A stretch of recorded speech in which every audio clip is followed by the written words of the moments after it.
Constitutional amendment act 1956 से 73rd constitutional amendment act 1992 तक ये जो 9th पार्ट था ये ब्लैंक था, यहाँ पर कुछ भी नहीं था। 1992 के बाद फिर से उस पार्ट को लाया गया और इस बार क्या किया गया, इस पार्ट में द पंचायत को ऐड कर दिया गया।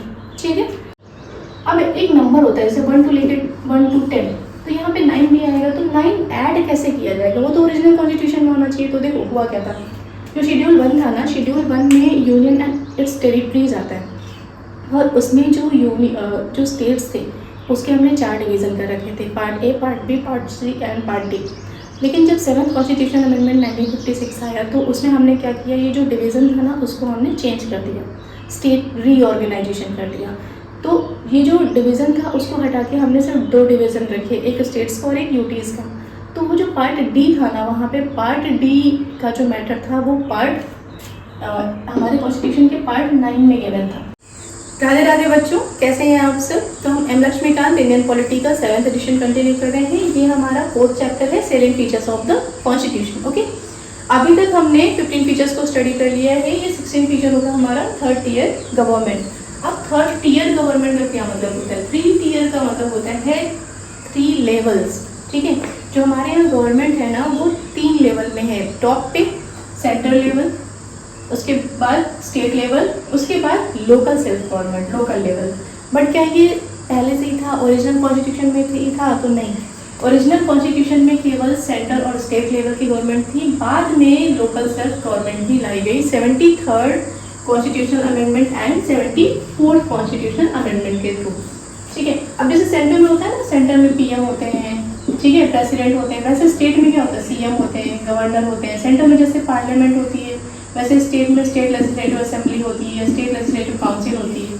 ठीक है, तो वैसे ही लोकल सेल्फ गवर्नमेंट में भी चीज़ें लेकर आई गई। एक्चुअली देखो इसके पीछे की सोच क्या थी, सोच ये थी कि जो सेंटर पे बैठा हुआ पीएम ना, सेंटर पे या फिर स्टेट पे जो सीएम बैठे हुए हैं, वो विलेज लेवल पे क्या चल रहा है, विलेज लेवल पे कहाँ पे गड्ढे खुदवाने हैं, कहाँ पे रोड में गड्ढे हो गए उनको भरवाना है, कहाँ पे लाइट्स की ज़रूरत पड़ रही है, वो सारी चीज़ें इन लोगों को नहीं पता चल सकती थी। तो ये अगर लोकल सेल्फ गवर्नमेंट ला दी जाए, कहने का मतलब है कि लोकल लेवल पे लोग खुद को सेल्फ गवर्नमेंट का मतलब है कि खुद से ही खुद पर राज करें, तो चीज़ें ज़्यादा बेहतर होंगी ना। गांव लेवल पे या ब्लॉक लेवल पे या डिस्ट्रिक्ट लेवल पे चीज़ें ज़्यादा सुधरेंगी, तो इसलिए लाया गया local self government.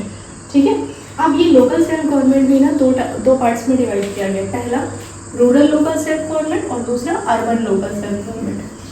Rural local self government का कहने का मतलब है पंचायती राज। अब ये भी 3 टियर में था, ठीक है, 3 लेवल पे था। पहला तो डिस्ट्रिक्ट लेवल पे, दूसरा उससे भी नीचे इंटरमीडिएट लेवल, कहीं कहीं पे इसको ब्लॉक लेवल भी बोलते हैं, ब्लॉक होता है, उससे भी नीचे विलेज लेवल। 3 लेवल पे रूरल लोकल सेल्फ गवर्नमेंट है, district level, block level and rural village level. ठीक है, विलेज लेवल पे जैसे प्रधान नहीं होते, ठीक है।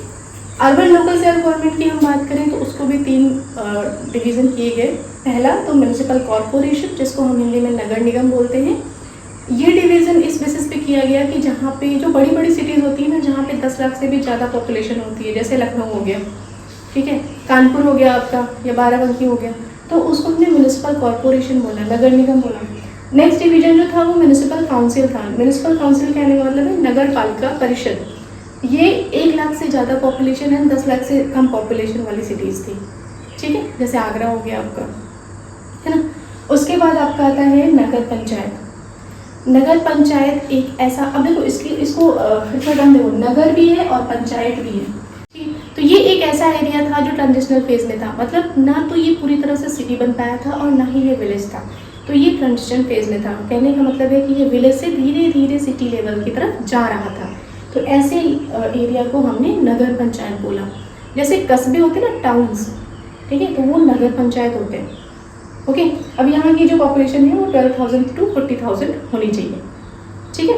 तो ये इनको हमने बोला नगर पंचायत। तो 3 लेवल पर डिवीजन है, म्यूनिसिपल कॉर्पोरेशन, म्यूनिसिपल काउंसिल और नगर पंचायत, ठीक है। अब हम देख लेते हैं कि 73rd अमेंडमेंट और 74th अमेंडमेंट में हुआ क्या क्या था। तो 73rd कॉन्स्टिट्यूशनल अमेंडमेंट 1992 जो था, उसने कॉन्स्टिट्यूशनल स्टेटस प्रोवाइड किया था पंचायत को, ठीक है। तो उसके थ्रू इसने किया क्या, एक नया पार्ट ऐड किया, पार्ट 9, ठीक है, हमने देखा था कि हमारे ओरिजिनल कॉन्स्टिट्यूशन में टोटल 22 पार्ट्स थे और 8 शेड्यूल्स थे।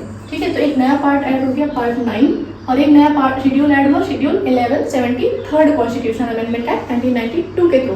लेकिन आप यहाँ पे एक बात बताइए, यहाँ लिखा है पार्ट 9। अब एक नंबर होता है जैसे 1 to लेके 1 to 10, तो यहाँ पे 9 भी आएगा, तो 9 ऐड कैसे किया जाएगा? वो तो ओरिजिनल कॉन्स्टिट्यूशन में होना चाहिए। तो देखो हुआ क्या था, जो शेड्यूल 1 था ना, शेड्यूल 1 में यूनियन एंड इट्स टेरिटरीज आता है, और उसमें जो स्टेट्स थे उसके हमने 4 डिवीज़न कर रखे थे, part A, part B, part C and part D. लेकिन जब 7th कॉन्स्टिट्यूशन अमेंडमेंट 1956 आया तो उसमें हमने क्या किया, ये जो डिवीज़न था ना उसको हमने चेंज कर दिया, स्टेट रीऑर्गेनाइजेशन कर दिया। तो ये जो डिवीज़न था उसको हटा के हमने सिर्फ 2 डिवीज़न रखे, एक स्टेट्स का और एक यूटीज़ का। तो वो जो पार्ट डी था ना, वहाँ पे पार्ट डी का जो मैटर था वो पार्ट हमारे कॉन्स्टिट्यूशन के पार्ट 9 में गिवन था। ठीक है, ध्यान से सुनिएगा, शेड्यूल का जो पार्ट डी वाला डिवीज़न था उसको हमने अलग से पार्ट 9 में भी, कॉन्स्टिट्यूशन के पार्ट 9 में भी दे रखा था। अब क्योंकि वो डिवीज़न ही हट गया था तो इसलिए हमें पार्ट 9 को डिलीट करना पड़ा, हटाना पड़ा। ठीक है, तो 7th कॉन्स्टिट्यूशनल अमेंडमेंट एक्ट 1956 से 73rd कॉन्स्टिट्यूशनल अमेंडमेंट एक्ट 1992 तक ये जो 9th पार्ट था ये ब्लैंक था, यहाँ पर कुछ भी नहीं था। 1992 के बाद फिर से उस पार्ट को लाया गया और इस बार क्या किया गया, इस पार्ट में द पंचायत को ऐड कर दिया गया। ठीक है, उसी तरह से 74th कॉन्स्टिट्यूशनल अमेंडमेंट एक्ट 1992 ने क्या किया था, इसने अर्बन लोकल बॉडीज को कॉन्स्टिट्यूशनल स्टेटस प्रोवाइड किया था। ठीक है, मतलब इसमें एक पार्ट ऐड किया गया, part 9A the municipalities, and एक शेड्यूल ऐड किया गया, शेड्यूल 12। ठीक है, आई थिंक आप लोगों को समझ में आ गया होगा। और बाकी जो बहुत ज़्यादा डिटेल में देखेंगे ना तो वो हम इस चैप्टर में देखेंगे, अलग अलग चैप्टर्स गिवन है इसके, तो वहाँ पे हम थोड़ा सा डिटेल में पढ़ लेंगे। ठीक है, अब जो 17th फीचर्स है वो है कोऑपरेटिव सोसाइटीज़। अब ये क्या है, देखो कोऑपरेटिव्स का मतलब है ऐसी सोसाइटी जो कोऑपरेट करके बने। ठीक है, देखो इसको एक चीज़ ध्यान देना कि इसमें ग्रुप ऑफ पीपल वर्क करेंगे प्लस ऐसे ग्रुप ऑफ पीपल जिनका कॉमन कॉज हो। एग्जाम्पल के तौर पे बताते हैं, जैसे अमूल डेयरी। ठीक है, अमूल डेयरी में क्या हुआ, गांव के कुछ लोग थे। अब गांव के कुछ लोगों को लगा कि ठीक है यार, इतने सारे जानवर हमने रख रखे हैं, गाय हैं, भैंसे हैं, उनका जो मिल्क होता है उस मिल्क को अगर हम एक जगह स्टोर करें, मतलब अगर हम एक डेयरी फॉर्म कर देते हैं और वहाँ पे मिल्क को हम बेच सकते हैं, सेल कर सकते हैं, तो उस डेयरी में क्या होगा, बहुत सारा मिल्क इकट्ठा हो जाएगा, जिससे जिनके पास मिल्क नहीं है, जिनके पास एनिमल्स नहीं है ऐसे, ठीक है, तो वो क्या करेंगे, वो उनसे मिल्क बाई कर पाएंगे। ठीक है, खरीद पाएंगे। ठीक, उन्होंने उनसे मिल्क ले लिया, हमने वहाँ पे जाकर मिल्क स्टोर कर दिया, तो वो एक डेयरी बन गई। अब यहाँ पे क्या होगा, बहुत सारे लोग ऐसा मिलकर काम करेंगे और सबके भलाई के लिए होगा, ये ना कॉमन कॉज है कि हाँ सबने ऐसा दिया और वहाँ से कुछ लोगों ने लिया। ठीक है, तो ये बन गया कोऑपरेटिव। कोऑपरेटिव कहने का मतलब है कि कोऑपरेट करके कोई बिजनेस स्टार्ट किया जाए। ठीक है, तो कोऑपरेटिव सोसाइटीज़ जो है वो हमारे कॉन्स्टिट्यूशन का एक फीचर है। अब क्या ये, ठीक है, तो हमने एग्जाम्पल देख लिया, एक अमूल कंपनी हो गया जैसे, और दूसरा हो गया लिज्जत पापड़। अब ये जो कोऑपरेटिव सोसाइटीज़ था, क्या वो ओरिजिनल कॉन्स्टिट्यूशन में था? तो नहीं, ये ओरिजिनल कॉन्स्टिट्यूशन में नहीं था। इसको लाया गया 97th कॉन्स्टिट्यूशनल अमेंडमेंट एक्ट 2011 के थ्रू। अब इस अमेंडमेंट में हुआ क्या, तो इस अमेंडमेंट में 3 नई चीज़ें लाई गई। पहला, right to form cooperative societies को एक फंडामेंटल राइट बना दिया गया। ठीक है, कि आपके पास ये अधिकार है कि आप कोऑपरेटिव सोसाइटीज़ को फॉर्म कर सकते हो और ये आपका फंडामेंटल राइट है। कहने का मतलब है कि गवर्नमेंट इसको नहीं छीन सकती, और अगर गवर्नमेंट इसको छीनेगी तो आपके पास आर्टिकल 32 के अंडर ये राइट है कि आप सुप्रीम कोर्ट जा सकते हो डायरेक्टली। ठीक है, तो ये एक फंडामेंटल राइट बना दिया गया और ये आर्टिकल 19 से डील कर रहा था। ठीक है, आर्टिकल 19 के अंदर ये रख दिया गया। सेकेंड जो इसमें ऐड किया गया वो ऐड किया गया एक नई DPSP। ठीक है, और वो DPSP किस लिए थी, प्रमोशन ऑफ कोऑपरेटिव सोसाइटीज़ के लिए। मतलब कहने का ये है, स्टेट्स के ऊपर ये मोरल रिस्पॉन्सिबिलिटी बनती है कि वो कोऑपरेटिव सोसाइटीज़ को प्रमोट करने के लिए पॉलिसीज़ बनाएं। ठीक है, और आर्टिकल क्या था इसका, आर्टिकल 43B। ओके, थर्ड जो प्रोविजन इसमें ऐड किया गया वो ऐड किया गया पार्ट 9B को। पार्ट 9B जो था द कोऑपरेटिव्स, आर्टिकल 243ZH से लेके 243ZT तक, ठीक है। तो ये नया एक पार्ट ऐड किया गया। इस नए पार्ट ने क्या किया, ये इंश्योर किया कि जो कोऑपरेटिव्स हैं वो प्रोफेशनल वे में काम कर सकें, वो एक डेमोक्रेटिक तरीके से काम कर सकें, ठीक है, और उसके थ्रू कुछ इकोनॉमिक सिचुएशन भी इम्प्रूव हो, ठीक है।